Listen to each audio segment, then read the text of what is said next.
everyone! So for today's video, eto may order na ulit ako ng panibagong sisiw na chicken broiler or 45 days. Yan o, kung mapapansin nyo, ang lulusog nila. Kinuha namin to kanina mga bandang alas 5 ng umaga kasi nag-deliver kami ng manok sa aming supplier. So ito po ay 75 pieces, bali 76 kasi meron siyang hiling na isa. So nagkakahalaga po ng 44 pesos po ang isa ngayon dito sa amin ng sisiw. Ewan ko lang po sa inyo. So ito po ay galing pang Bulacan, okay? Tapos ibinababa dun sa aming suki sa palengke. So yan. Ngayon, for today's video natin ay ano ba mga dapat nating painumin kapag bagong dating ang ating sisiw, okay?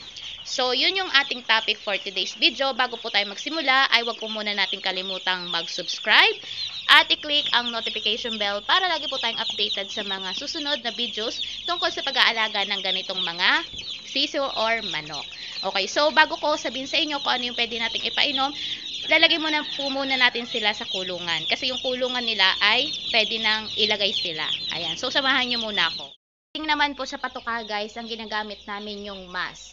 Yung mask, yung durog siya, yung parang powder guys. So kapag wala pa silang 1 week or days pa lang sila, 1 day old, ganito yung ginagamit naming patuka. So dalawang klase yan, crumble at saka mask. Gumagamit kami ng crumble kapag 1 week na yung mga sisiw, pero pag ganyang wala pa silang 1 linggo, mask po yung ginagamit namin. So ito po ay 25 kilos. Nagkakahalaga po yan dito sa amin ng 1,000 ang isang sako. Ko na guys ng ng ipa. So yan yung ginagawa namin, nilalagyan namin yan ng ipa in case na halimbawa matapon yung tubig, hindi sila mababasa. So pupunta sa ipa and then para yung katawan nila hindi mabasa, yun nga sabi ko kanina, para hindi mabasa, para yung kanilang playground at saka yung ipot nila dyan pumunta. Ayan. So, ang gamit ko pong ilaw ay tig 60 watts kasi wala kami mabiling 100 watts. So, kung wala kami mabiling 100 watts, pwedeng 50 or 60 watts, dalawang ilaw. Pero kung ang alaga nyo naman ay iisa, kung ang alaga nyo naman ay nasa 20 o 30, pwedeng isang ilaw lang ang gamitin natin. Pero yung alaga ko kasi ngayon is 75 pieces at kailangan nila yung init. Okay? Kapag ganyan ang sisiw natin, kailangan mas lamang yung init kaysa yung lamig. Kasi kapag ganyan mga sisiw, ano pa lang yan, mahihina pa yung katawan ng mga yan.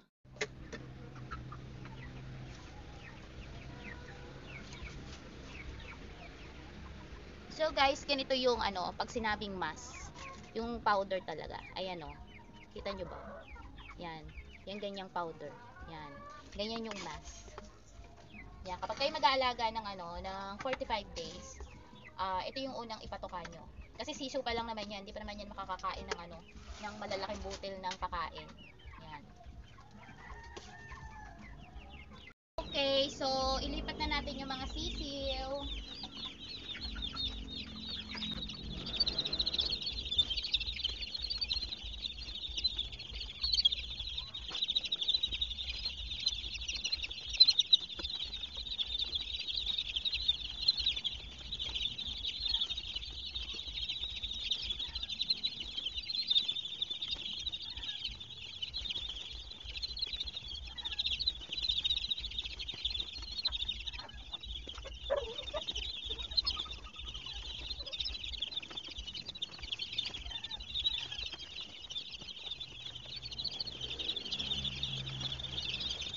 Nalipat na natin sila lahat.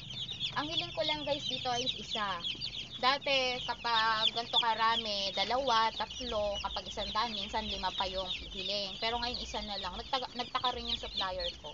So hindi nawawalan sa sisiw ngayon yung may kulay itim. Oo. So tingnan nyo.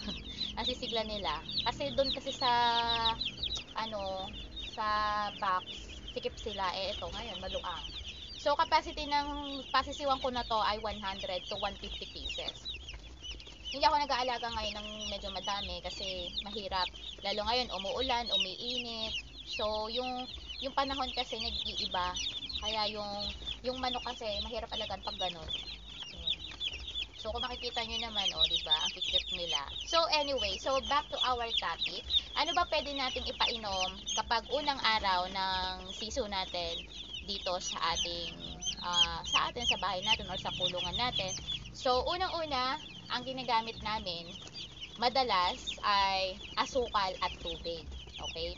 So ilalagay namin siya sa painuman hindi siya ganun kapuno, mga wala pa sa kalahati, yun yung unang pinaiinom. Okay. Pero ako, may binigay kasi sa akin yung supplier ko na antibiotic siya, para din siyang Betracin, para kontra sipon, kontra lunggukin siya. Ayan. So, ipapakita ko sa inyo kung ano yun. So, ito siya. Ayan. So, marami na siguro nakakaalam sa ganito klase ng gamot para sa ating mga sisiu. So, ito po ay vitamins, anti-stress, antibiotic po ito. Okay. So, ito po ay powder. And then, paano ba siya gamitin, guys? Nandito na po sa likod yung instruction kung paano natin siya gagamitin. So, dito, 1 tablespoon po every 3 gallons of water. So, yung capacity kasi nung aming painuman, ano yun, 1 to 2 gallons yon. So, ang gagawin ko ay 2 kutsara yung ilalagay natin ganito. Hanggang sa maubos to, ito yung paiinom. And then, after that, Betracin na tayo. Okay? So, yung ginagamit kong Betracin, guys, is yung kulay blue. Insert ko na lang dito. 2 klase or 3 klase ata ang Betracin. May pula, may dilaw, at may asul. So, dati, ang ginagamit namin sa manok namin, dilaw. Kaso parang yung paglalungat pa ang panahon na hindi maganda, pabago-bago, dyan umaano na nagkakamero ng halak at sipon yung mga sisiw natin or yung mga manok natin. So ngayon, ang ginagamit namin ay yung kulay blue. Okay, it's up to you naman, guys, kung ano yung pwede natin gamitin Betracin, kung alin yung mas maganda sa siso nyo o sa manok nyo, nasa sa inyo yun. Pero kami, ang ginagamit namin talaga yung Betracin na blue. So insert ko na lang dyan, kasi yung Betracin na blue na yon, kahit wala kang ganito, hindi ka bumili ng ganito, guys, ay para na rin siyang antibiotic. At saka ano, alam mo talaga na yung gamot niya matapang, as in talagang pag binuksan mo yung lalagyan mo, yung Betracin na yung matapang, kasi yung ano, kasi yung dilaw, hindi mo siya maamoy na matapang eh. Parang tubig lang na kinulayan, ganun. So, ang binibili ko na, guys, para mas tipid ay yung 1 kilo na. So, nagkakahalaga siya ng 300 pesos, yung 1 kilo ng kulay blue. Tapos, yung alam ko, yung kulay dilaw kasi ay mura yon. Okay, nasa 100 plus lang ata, yung 150 or 180. Yon. So, yun yung ginagamit namin hanggang sa bago siya madress, until na magtubig na lang sila kapag yung i-dress na. So, yun yung ginagamit namin. So, ito, yon. Ito lang yung gagamitin natin kapag unang araw ng sisiw natin. Itong ganitong antibiotic o kaya asukal. Ayan, kung ayaw nyo naman bumili ng ganito, pwedeng asukal. Okay. So, magkano ba yung isang ganito? So, nakakahalaga lang to, guys, ng 60 pesos. Okay? 60 pesos po ito. Tapos, ilang grams ba to? 25 grams siya, guys. Okay? So, ito yung ginagamit namin. Asukal, ito. Then, yun nga, yung Betracin na kulay asul. Okay? So, mag-comment lang kayo dyan, guys, kung ano. Kung anong maganda ding pwede natin ipainom sa ating manok para mas lalong gumanda o yung sisiw natin. Pero yung pula kasi, yung pulang Betracin, hindi pa kami nakakapag-try nun. Pero yung iba, ginagamit yon.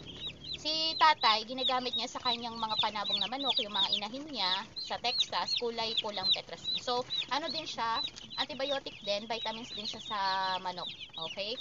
So, ngayon ay magagawa tayo ng kanilang tubig, guys. So, yan, gising-gising na sila, naglalaro na. Ang cute nila, 'di ba? Ayan. So, sa mga gustong mag-start ng gantong small business, backyard business ang tawag dito, hindi siya totally poultry. Ito ay tinatawag lang na backyard chicken. Okay? So, pag sinabing backyard chicken, dito lang yan sa bakuran natin, sa loob ng bakuran ng ating bahay, doon lang tayo nag-aalaga ng ating mga 45 days na manok. So, yung mga 1,000 na kasi, mga poultry na yan. So, mga capacity lang naman, katulad ko, ang kaya ko lang naman alagaan is 150 na manok dito lang sa loob ng aming bakuran.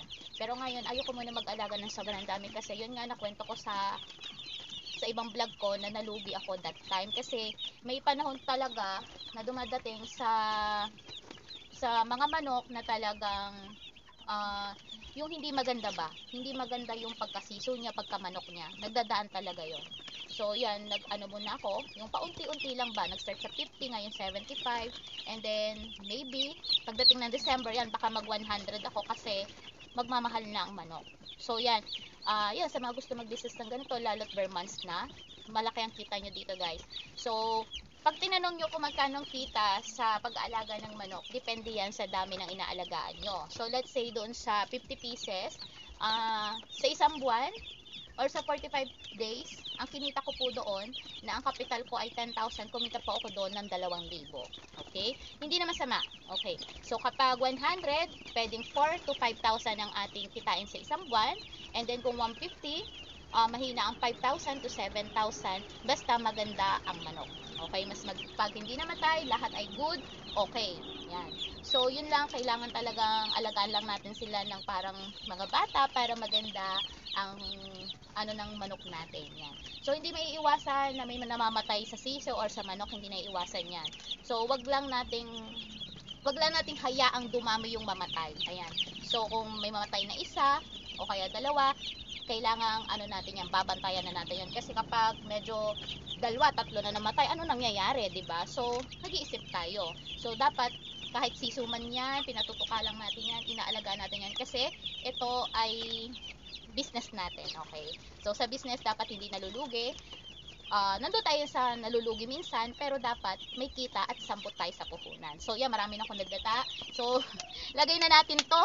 Marami na ako nasabi, guys. Ayun. So, and by the way, nagpapasalamat din ako sa mga nagsusubscribe dito sa channel namin kasi thank you so much dahil umabot na po ang channel na to sa 1,000 subscribers. Ayan. Thank you so much po sa lahat na sumusuporta sa aming YouTube channel. Yan. So, for the last part, ilagay na nga natin to at talagang baka naiinip na kayo dito sa gamot na to. Sige, tara, lagay na natin. So guys, ito yung ating paglalagyan. And then dapat malinis yan. Inuugasan natin, hindi yung basta salin na lang tayo ng tubig. Ayan. So kailangan dapat malinis yung ating painuman. So kailangan natin ugasan yan. So kapag naubos, kung may betrasin, yan, ugasan. Kasi syempre, nagkokos din yan ng bakterya sa ating mga siso kung di natin yan uugasan. Okay. So ito na. Atin na tong ilagay. Okay. So, ito ganito yung kulay niya. Yan. Kulay parang blue-green, ganyan. So, kuha lang ako ng kutsara. Mga 2 scoop yung ilalagay natin dito.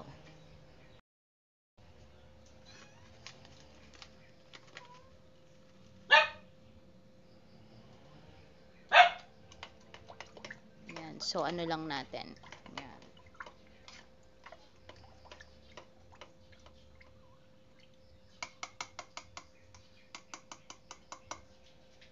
Ayan, ilagay na natin yan sa sa kulungan. So, ilalagay natin guys ay 1 kutsara na antibiotics. Ayan. So, ayan, umiinom na sila guys. Ayan. And by the way guys, ikokore ko nga pala, sabi ko kanina ay 2 kutsara yung ilalagay ko. Pero guys, isa lang yung ilalagay pala, sorry. Sorry sa aking pagkakamali. Ayan. So, ayan na po ang ating 1-day-old na chicken broiler or 45 days. Ayan. Sana nag-enjoy kayo dito sa ating vlog at nakatulong ako sa inyo at nabigyan ko kayo ng tips tungkol sa pag-aalaga ng ganitong mga sisiw. And, yun. Kung meron kayong gustong sabihin guys at pwede nyo i-advise din sa akin sa pag-aalaga ng ganitong manok or sisiw, mag-comment lang kayo dyan guys sa baba. So, don't forget to subscribe and also click the notification bell para lagi po tayong updated sa mga susunod na videos po dito sa aming channel. So, yun lang guys. Hanggang sa muli. Bye-bye mga kamanok!